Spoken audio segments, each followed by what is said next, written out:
여러분 살다 보면 오늘 또 우리 목사님 한 목사님이 말씀하신 것처럼 살다 보면 인생이 참 마음대로 안 되고 또 지칠 때가 많이 있으시죠?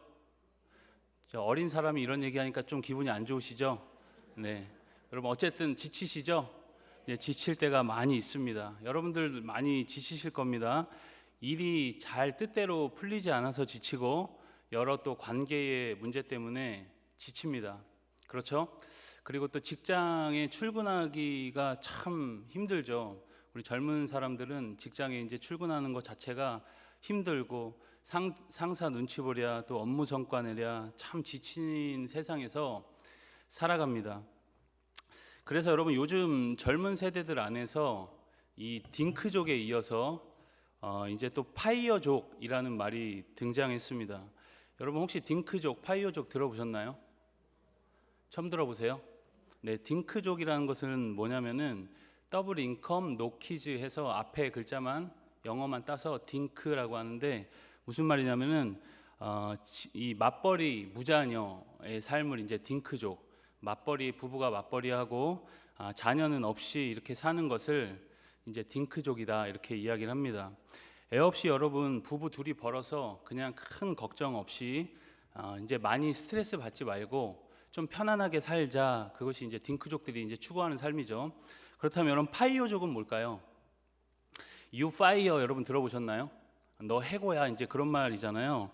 노후에 여러분 살 수 있는 정도의 돈만 벌어놓고 이제 최대한 빠르게 은퇴하자는 생각을 가진 이제 젊은이들 이제 파이어족이라고 합니다. 미리 여러분 이 목표 자산을 설정하고 은퇴 후에 필요한 연간 생활비를 이제 계산을 해가지고 나름 이제 과학적으로 이제 은퇴를 준비하는 거죠. 여러분 예를 들어서 은퇴 후에 연간 여러분들은 얼마가 필요하세요? 연간? 뭐 다 다르시겠죠. 만약에 연간 4천만 원 정도가 필요하다면 여기다 여러분 4% 그러니까 0.04%를 나누어서 계산하면은 약 10억 1년에 한 이 4천만 원 정도를 쓰려면 10억 정도는 있어야 된다라는 그런 계산이 나옵니다. 그래서 10억만 있으면 매년 4천만 원씩 인출을 해도 이 10억이라는 돈은 줄지 않는다는 거죠. 여러분 왜 이런 파이어족들이 생기는 걸까요? 왜 그러는 걸까요, 여러분? 요 파이어족들 왜 빨리 은퇴해서 그냥 뭐 대단한 큰 삶은 10억도 뭐 작은 건 아니지만 대단히 큰 삶보다 그냥 여러분 빨리 은퇴하고 싶은 이유가 뭘까요? 이제 삶이 지치고 또 스트레스를 크게 받기 싫다는 거죠. 여러분들은 어떻습니까? 굉장히 매력 있는 삶이죠. 여러분들이 여기는 다 대부분 은퇴하신 분들이 많으셔가지고 별로 이제 공감이 안 될 테지만 여러분들이 다시 이제 젊은 시절로 간다면 약간 그런 삶에 대한 매력을 느낄 수 있겠죠. 여러분 삶이라는 게 참 힘듭니다. 여러분 왜 힘들까요? 내 마음대로 안 되고 또 하기 싫은 일도 하면서 살아야 되니까 뭐 싫고 괴롭고 하죠. 이렇게 힘든 삶이 여러분 지속되면 사람이 소진이 되고 뭐 지칩니다. 여러분들도 그런 지친 삶을 많이 또 살아오셨고 또 지친 삶을 현재 살기도 하시고 그러시죠. 2024년 여러분들 맡겨진 사역 교회 안에서 또 감당하시느라 참 수고 많이 하셨습니다. 여러분 아무리 영적이고 또 은혜로운 일을 한다고 해도 우리가 쏟아내고 또 열중하고 집중하다 보면 지칩니다.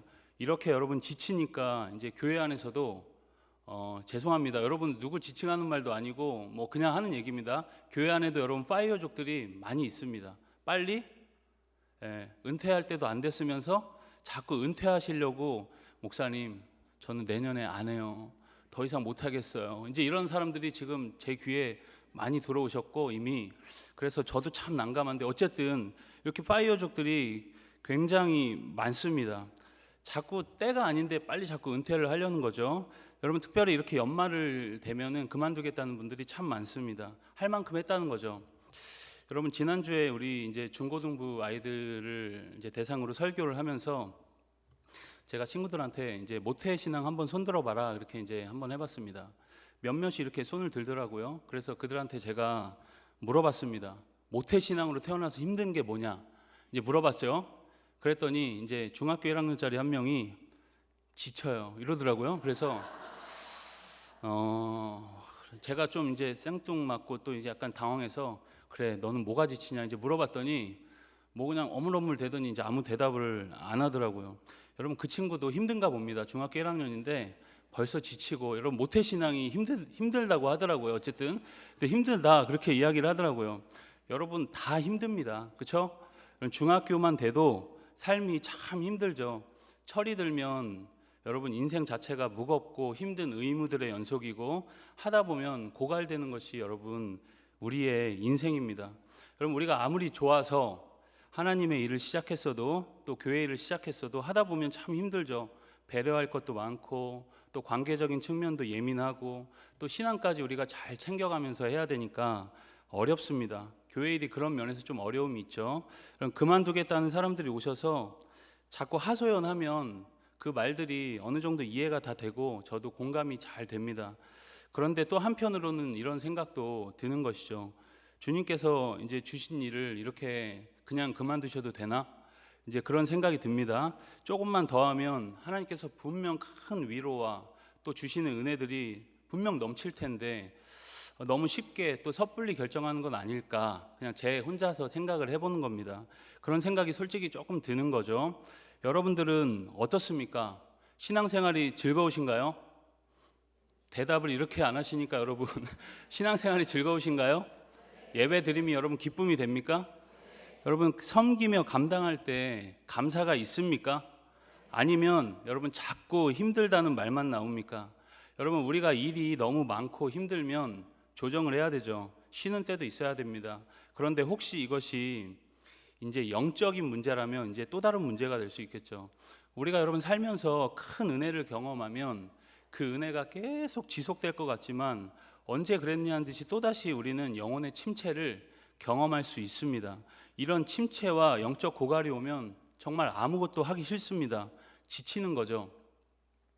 여러분 이런 침체 때 우리는 무엇을 해야 할까? 무엇보다 여러분 우리의 마음을 잘 말씀으로 분석하고 면밀하게 우리 영혼을 살펴야 됩니다. 하기 싫다, 하기 좋다, 할만하다, 할만하지 못하다 이런 걸 여러분 생각할 것이 아니라 우리 영혼이 지금 어떤 상태인지 먼저 살펴보는 것이죠. 무엇 때문에 이렇게 힘든지 이게 일이 많아서 그런 건지 아니면 다른 무언가가 있는 건지 한번 살펴보는 겁니다. 오늘 말씀에도 그런 영적 침체를 겪고 있는 인물이 등장하죠. 바로 여러분 엘리야입니다. 여러분 엘리야는 지쳤습니다. 본문에서 직접적으로 이야기하진 않지만 그는 지금 암묵적으로 하나님께 외치고 있는 거죠. 하나님 지쳤습니다. 열심히 했는데 지금은 아무것도 하기 싫습니다. 하나님께 지금 사직서를 내고 혼자 사직서 내고 지금 먼 길을 와서 지금 로뎀나무 아래에서 지쳐 쓰러져 있는 거죠. 오늘 말씀을 통해서 여러분 그가 왜 지쳤는지 그 침체의 원인과 또 해결책은 뭔지 우리도 함께 우리 영혼을 생각하면서 비교하면서 한번 살펴보는 시간 되길 소망합니다. 여러분 엘리야는 이제 얼마 전 이제 18장으로 가면은 이 갈멜산에서 바알 선지자 450명 그리고 아세라 선지자 400명과 큰 전투를 벌여서 놀라운 승리를 경험했습니다. 여러분 1대 17대 1은 들어봤어도 850대 1 들어보셨나요? 850대 1로 해서 이 어마어마한 전투에서 이 엘리야가 승리를 한 거죠. 굉장히 큰 영적 승리와 쾌감을 맛본 겁니다. 우리는 아마도 우리 생각에 이렇게 큰 경험을 하고 나면 더 이상 두려울 것이 아무것도 없을 것 같다는 생각을 할지도 모르겠습니다. 그런데 신기하죠? 엘리야가 심각하게 지쳤습니다. 18장과 19장 보면은 그 사이에 이제 어떤 일이 있었는지 굉장히 지쳤습니다. 18장에 보면 굉장히 영웅 같던 엘리야가 너무 갑작스럽게 쭈그러들어 버린 것이죠. 많이 지친 겁니다. 오늘 말씀 속에서 엘리야의 지친 원인을 몇 가지 추론해 볼 수 있습니다. 우리 4절의 말씀을 같이 함께 읽겠습니다. 자기 자신은 광야로 들어가 하룻길쯤 가서 한 로뎀나무 아래에 앉아서 자기가 죽기를 원하여 이르되 여호와여 넉넉하오니 지금 내 생명을 거두시옵소서 나는 내 조상들보다 낫지 못하나이다 하고 여러분 첫 번째 그의 영적 고갈 침체의 원인은 이 두려움이었습니다. 두려움. 뭐라고 돼 있죠? 한 로뎀나무 아래에 앉아서 자기가 죽기를 원하여 이렇게 이야기를 합니다. 여러분 방금 어마어마한 어떤 역사적 승리를 경험을 했는데 2절에 보면 이 두려움에 빠진 이유를 알 수 있죠. 이 엘리야가 행한 일 때문에 아합 왕의 아내였던 이세벨 여왕이 그를 죽이려고 합니다. 방금 큰 승리를 거둔 사람이 이 이세벨의 한마디에 이렇게 두려움에 빠져서 영적인 고갈을 경험할 수 있다는 거죠. 여러분, 우리가 이 살면서 이 두려움이라는 이 두려움에 빠지면 이 아무것도 하지를 못합니다. 일어나지도 않을 일을 우리가 두려움에 빠지면 땡겨서 걱정을 하고 자기가 만들어 놓은 그 두려움의 세계 안에서 빠져나가지를 못하는 거죠. 여러분, 교회 일도 마찬가지입니다. 어떤 일을 하다 보면 우리가 상처를 받죠. 서로 뒤에서 이 말 저 말을 좀 늘어놓고 또 근거 없이 비방하고 또 열심히 해도 알아주는 사람도 없고 또 사람들하고 관계하는 것도 힘들고 두렵습니다. 여러분, 은혜로 시작한 일이 나를 두렵게 하고 또 영적 고갈로 이제 이끌어가는 것이죠. 그렇게 되면 여러분 당연히 지치는 것은 당연합니다. 인간이 여러분 대단히 강한 것 같아도 참 연약하죠. 어떤 일로 여러분 두려움의 감정이 우리 삶의 과잉이 되면 영적인 침체에 빠지게 합니다. 오늘 여러분 엘리야에게도 그런 두려움이 찾아왔던 것이죠. 이세벨이 던진 한마디에 그 불세출에 여러분 선지자 엘리야가 두려움에 빠져서 이제 먼 거리를 도망왔습니다. 두려움이 그를 지금 지치게 만든 거죠. 두 번째로 엘리야는 비교 속에서 영적인 침체를 경험합니다. 우리 4절 하반절을 다시 보시면 나는 내 조상들보다 낫지 못하다 이렇게 고백하죠. 엘리야는 지금 자신의 선조들과 자신을 비교하면서 스스로 자신이 못났다라고 생각하는 것입니다. 엘리야는 여러분 비교 속에서 과도하게 자신을 지금 비하하고 있는 것이죠. 그는 사실 여러분 특별한 사명자였습니다. 그 누구와도 비교할 수 없는 독특하고 특별한 일을 감당했던 사람입니다. 그런데 이렇게 훌륭한 사명자도 이제 비교의식에 자꾸 빠지는 거죠.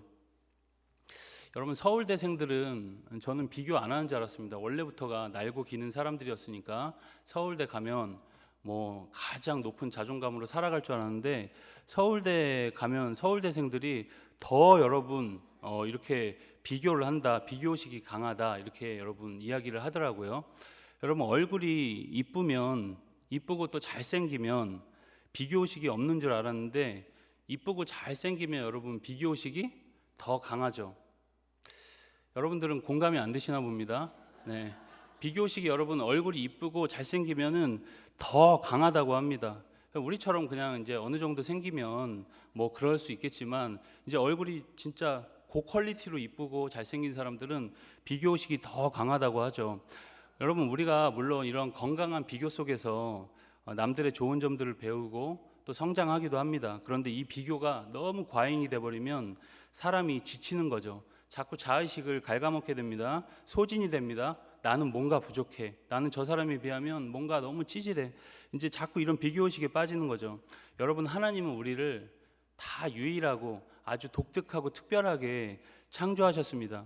그래서 우리 모두는 다 특별한 존재라는 겁니다. 여러분, 얼굴이 잘생긴 사람도 그리고 조금 아쉬운 사람도 조금 자유로운 얼굴도 다 마찬가지입니다. 공부를 잘하든 돈을 잘 벌든 못 벌든 사역적으로 뭔가 굉장히 능력이 있든 없든 하나님은 우리 모두를 유일하고 독특하게 창조하셨다는 겁니다. 여러분, 그런데 자꾸 자신의 특별함을 잃어버리고 우리가 비교의식에 빠지면 지치게 되죠. 우리 로마서 12장 3절의 말씀도 같이 함께 읽겠습니다. 내게 주신 은혜로 말미암아 너희 각 사람에게 말하노니 마땅히 생각할 그 이상의 생각을 품지 말고 오직 하나님께서 각 사람에게 나누어 주신 믿음의 분량대로 지혜롭게 생각하라. 뭐라고 하죠? 마땅히 생각할 이상의 그 이상의 일을 생각을 품지 말고 오직 하나님께서 각 사람에게 나누어 주신 믿음의 분량대로 생각하라. 여러분, 교회 안에서도 마찬가지죠. 서로 자꾸 비교하기 시작하면 한도 끝도 없습니다. 이런 비교가 엘리야를 침체에 빠뜨리고 번아웃으로 이끈 것입니다. 세 번째로 이 자신의 한계를 넘어서려는 것이 때로는 영적 침체의 원인이 됩니다. 우리 10절의 말씀 다시 한번 읽겠습니다. 그가 대답하되 내가 만군의 하나님 여호와께 열심히 유별하오니 이는 이스라엘 자손이 주의 언약을 버리고 주의 제단을 헐며 칼로 주의 선지자들을 죽였으며며 오직 나만 남았거늘 그들이 내 생명을 찾아 빼앗으려 하나이다.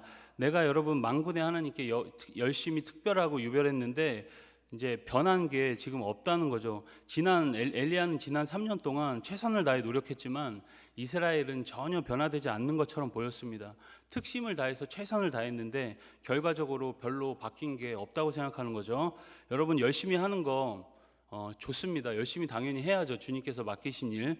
그런데 결과는 하나님의 영역이라는 것도 우리가 항상 기억을 해야 합니다. 하나님의 영역까지 우리가 들어가서 하나님의 영역까지 내가 바꿀 수 없는 것까지 바꾸려고 하면 지칠 수밖에 없는 거죠. 우리는 최선을 다하되 결과는 하나님께 맡기는 연습도 해야 합니다. 마지막 네 번째로 그가 고갈된 원인은 이제 부정적인 상황을 더 과장했던 것이죠. 10절 말미에 보면 오직 나만 남았거늘 이렇게 이야기를 하죠. 여러분 엘리야는 모든 사람들이 자신과 다 반대편에 있다고 생각합니다. 오직 자신만 주님을 위해서 혼자 고생하고 있다고 생각하는 거죠. 사실 여러분 분수가 지금 넘어간 겁니다. 교회에서도 여러분 마찬가지죠. 가끔 일을 하다 보면 나만 고생하는 것 같다는 생각이 들 때가 있습니다. 왜 나만 고생해? 왜 저 사람들은 놀고 먹어? 해도 변하는 게 하나도 없어. 나만 손해야. 이런 생각이 사람을 자꾸 지치게 만드는 것이죠. 여러분 주님을 바라보며 했던 일들이 이제는 사람의 일로 이제 변하는 순간입니다. 하나님은 여러분 오늘 엘리야에게 뭐라고 말씀하시죠? 바알에게 무릎 꿇지 않은 7천을 내가 남겨놓았다. 여러분 엘리야는 부정적인 감정에 빠져서 혼자 상황을 지금 더 크게 부풀리고 있는 겁니다. 물론 여러분 당시의 상황이 그렇게 좋은 상황은 아니었지만 그렇다고 혼자서 지금 고군분투하고 있는 것은 아니라는 거죠. 우리 삶에도 이러한 모습이 많습니다.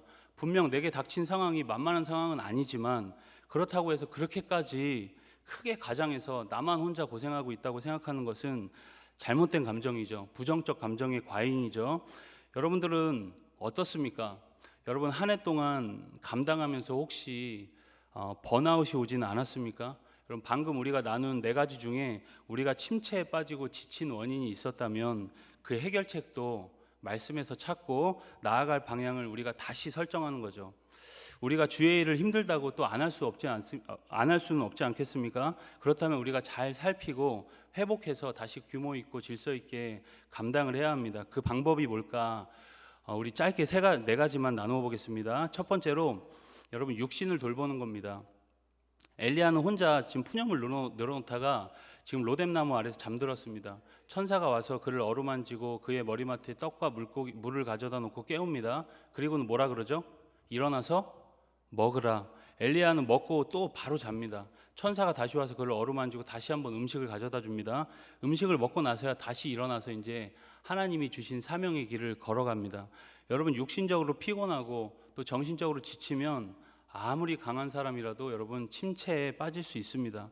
그런데 여러분 잠깐 잘 먹고 또 한숨 잘 자면 해결될 것을 우리가 너무 딥하게 접근하거나 또 과도하게 영적으로 접근해서 극복하지 못하는 경우도 간혹 있죠.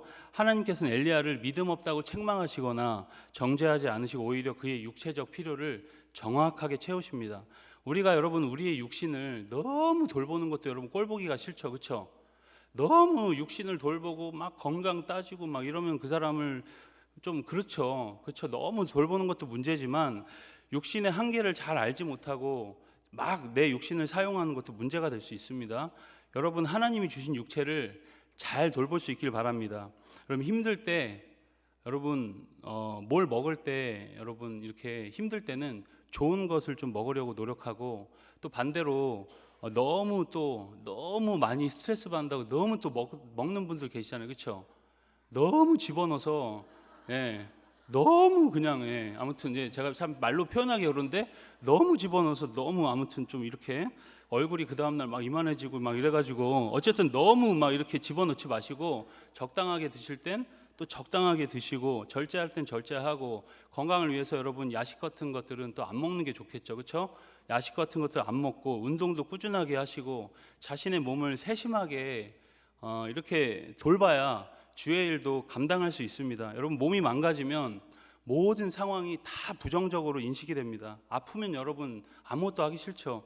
너무 지치면 여러분 기도하기도 힘듭니다. 육체적 필요 앞에 너무 영적으로만 접근하지 마시고 혹시 육체가 너무 피곤하면 잠깐 휴가를 좀 다녀오시거나 푹 좀 쉴 수 있는 환경을 좀 어렵겠지만 그래도 만들어 보시고 어느 정도 회복이 됐다면 이제 다시 섬기는 거죠. 두 번째로 여러분 영적 고갈이 왔을 땐 하나님께 어떤 감정이든 속 시원하게 쏟아내는 겁니다. 9절에 보면 엘리야가 뭘 좀 먹고 이제 움직여서 40일 길을 걸어서 호렙산으로 가죠. 그리고 한 굴 속에 숨습니다. 아직 여러분 영적 침체에서 완전히 빠져나오지 못한 모습이죠. 이런 엘리야에게 하나님이 말씀합니다. 엘리야야, 네가 어찌하여 여기 있느냐? 가라는 곳은 안 가고 왜 굴 속에 숨어 있느냐는 거죠. 여러분 엘리야는 자신 속에 있는 불만과 두려움을 하나님 앞에 속 시원하게 다 쏟아냅니다. 여러분 우리가 때로는 하나님께 섭섭하죠. 그럴 땐 어떻게 우리가 해야 될까요? 다 쏟아내는 겁니다. 섭섭함도 괴로움도 분노의 감정도 쏟아내는 거죠. 여러분 너무 절제하지 않아도 됩니다. 여러분 하나님께도 절제하지 않아도 됩니다. 하나님께 대한 인격적 신뢰가 있으면 우리가 속 시원하게 다 쏟아내도 하나님께서 이해해 주십니다. 쏟아내다 보면 신기하게도 마음 안에 어떤 영적인 생기가 다시금 스멀스멀 올라오는 것을 우리가 느끼게 되죠. 여러분 너무 지쳤다고 우리가 섬기지 않으면 결국 그 에너지는 어차피 세상에 다시 다 쓰게 되어 있습니다. 하나님께 쏟아내시고 다시 감당하는 은혜가 있길 축복합니다. 여러분 세 번째로 여러분 지칠 때는 하나님의 임재를 더 경험해야 됩니다. 여러분 11절에 보면 엘리야는 바람, 지진, 불을 통해서 하나님의 권능을 경험하죠. 그 후에 여러분 세미한 음성을 듣습니다. 하나님의 임재를 지금 경험한 거죠. 우리가 여러분 침체에 빠지면 다 내려놓는 경우가 많습니다. 여러분 지금 내가 힘든 게 진짜 힘든 건지 아니면 내가 침체에 빠져서 지친 건지는 우리가 분명하게 하고 그 다음 스텝을 밟는 것이죠.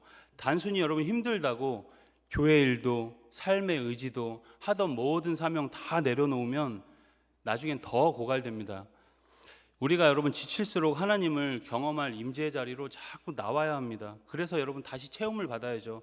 힘들면서 여러분 기도도 하지 않습니다. 여러분 어려우면서도 주님께 매달리지 않는 거죠.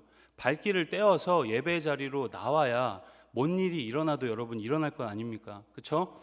여러분 은혜 받을 기회를 많이 만들어서 임재의 자리에서 하나님의 임재를 많이 경험해야 우리가 채워진다는 겁니다. 적극적으로 모임에 참여하고 성령의 교제를 나누면서 어쨌든 임재의 자리에서 우리가 돌파구를 찾아야겠죠.